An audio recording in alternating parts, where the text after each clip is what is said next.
Hey guys, good Monday morning. Jo Madden here with the Jo Madden Sports Podcast. I'm joined this morning by Shaun King, co-host on VSiN Live for Primetime. Shaun, how's the day treating you so far? It's good. I didn't get a lot of sleep last night. NFL was pretty spectacular, especially the second half and the fourth quarter. I mean, the amount of parity that exists in that league is what makes it great. Out of all the sports, it's the only one that it's not really top heavy. Like, no Yep. matter who your team is, like you're on the edge of your seat. Like, think about the Jacksonville Jaguar fan base or the Houston Texan fan base, even the Jets. The Like Jets fan base. Jets, Jets, like everybody. The Giants are 2-0. It's just like, oh man, everybody's fired up. Everybody has a chance, and if you could have won a lot of money from a lot of people if you said the Giants would start 2-0 and the Bengals would be 0-2, Joe. Absolutely. I don't think anyone predicted that. And if they did, I want to meet those guys because they're genius. Mini panic attacks all day for me watching those games yesterday. Some major upsets, though. But hats off to teams like Miami that came back. Hats off to the Jets that came back and got that win. It was a phenomenal day of football. I can't wait for tonight's games. We've got 2 tonight. Are you looking forward to these ones? Do you think we're going to see the explosions that we saw last night? Well, I think what you have to, right? I mean, the Titans have to be. I mean, they got to be licking their chops. I mean, because coming into the year, everybody thought it was a 2-team race in their division, and with Indy starting 0-2, the Texans being 0-1-1, the Jags won. The Titans have to feel like, if we can rebound here, and I know Buffalo's going to be favored and they're playing good, but, the Titans going to show up, I promise you. They're not going to skip the game. So, can Derrick Henry stay healthy this season, though? Well, he is healthy until he's not. So I think what you have to do, Joe, is use him. Yep. I mean, if he's available, use him. And I think the big thing is Ryan Tannehill in that pass game. They have to be able to play complementary football on offense. And they added Robert Woods from the Rams and didn't really use him against the Giants. And, they drafted Treylon Burks and, didn't really figure out how to use him. So that's kind of been the thing that's plagued this Tennessee team. Over the last few years, they've been a dynamic run team. They've been pretty salty on defense. They haven't figured out how to consistently be effective in the pass game. So what a stage, what a platform, Monday Night Football. If you're going to play great, I mean, as a former NFLer, you look forward to these games. You make sure your haircut is on point. You with the coach. Hey, coach, I'm ready. You want to shine in these spots. You definitely do. So I'm expecting a really good game. I think the second game, goes without saying. 2 up-and-coming teams. The Eagles think they're one of the hot, best, brightest, teams in the NFC. And the Vikings feel like this is their year to knock off the Packers, in the NFC North. Yeah, absolutely. This is going to be a really interesting one with the Vikings coming in as the dog here on the road, 2.5-point dog. This total is low, though. Do you have any thoughts on if you think we're going to see the points coming in this one? We know that the Eagles are led by such a strong offensive line there, and Jalen Hurts is going to have that time to get those points on the board. What do you think? I mean, when you look at the first 2 weeks, Vikings played probably better than we expected on defense. We anticipated them being explosive offensively. They were. Justin Jefferson picked up right where he left off. Surprising because the Lions, won in week 2. That Eagles win in week 1 looks good. They were really effective, implementing A.J. Brown, their new toy that they brought in the offseason from Tennessee, who we were talking about previously. But their red zone defense was abysmal. So the total is sitting at what, Joe? What is it currently? It is 48.5. I'm seeing right now on some books. It's dropping this total. Yeah, I probably would have to look at going over it, unless the weather. I checked the weather report. This is in Philly, right? It is in Philly. Yeah, so make sure it's not raining or anything like that. But I mean, I'd expect it to be high flying. I would expect it too. The Eagles have holes in their secondary that Kirk Cousins will be able to exploit with Jefferson here. And I think anytime you play 2 teams that like to push the ball down the field, the refereeing always comes into play. Yeah. And we saw some phantom pass interference, defensive holding calls on yesterday. So, Why would we get anything different on Monday Night Football, right? Okay, I have to ask you a couple questions as a player. We'll jump back into tomorrow or yesterday's game. I don't want to jump back into yesterday's game in a second, but I want to ask you here. This is a Monday night primetime game. The Philadelphia Eagles do have the Washington Commanders on deck. That's a rivalry game that is coming up. How much as a player do you look ahead to those rivalry games? In the pros, I don't think it's as significant, because they've positioned the divisions, in recent history, to look differently. I remember when I got drafted in '99, the Bucks were in the NFC Central. Yeah.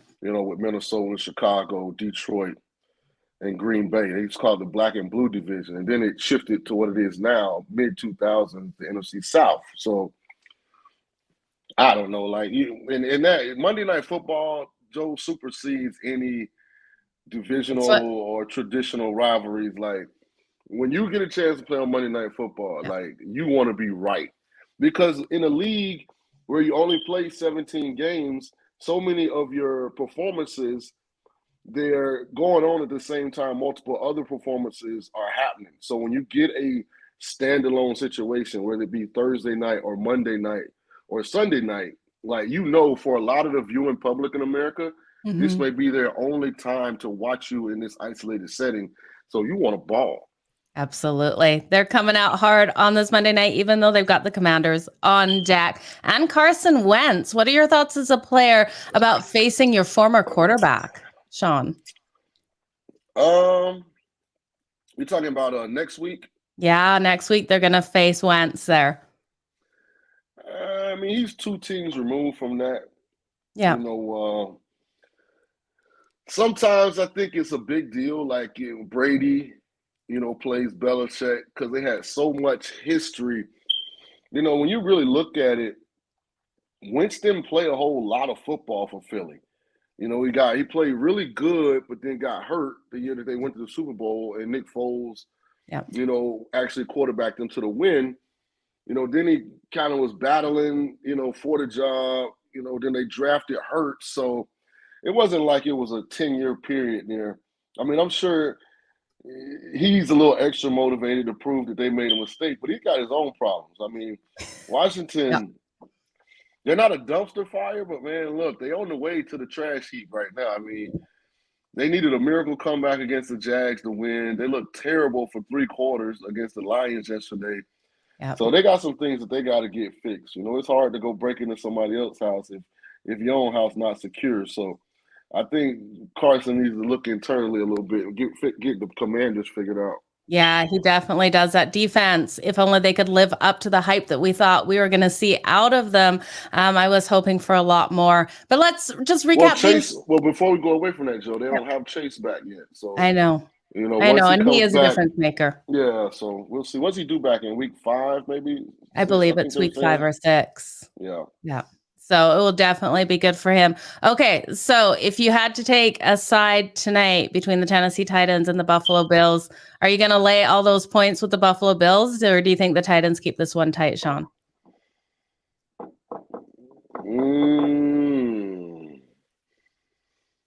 I probably would lean towards Tennessee being able to cover the 10.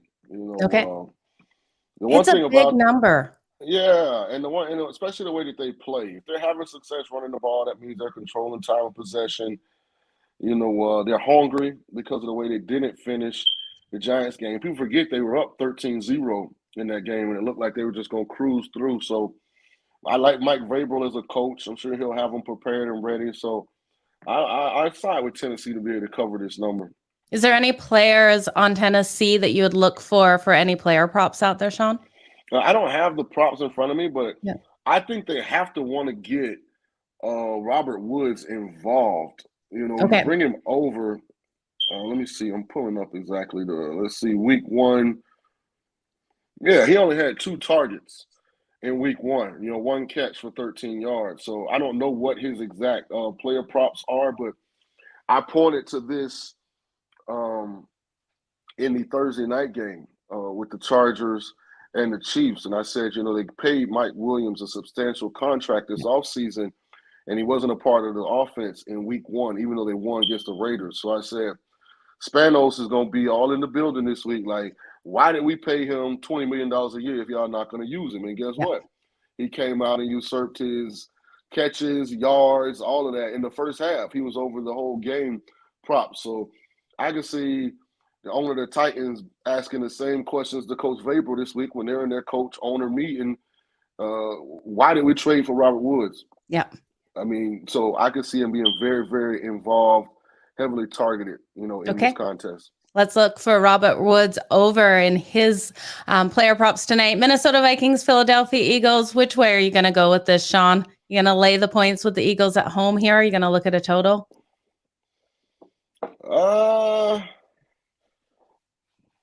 going to ride with the Eagles in this one. I'm going to ride with the home team to cover this. No, I'm going to ride with the home team.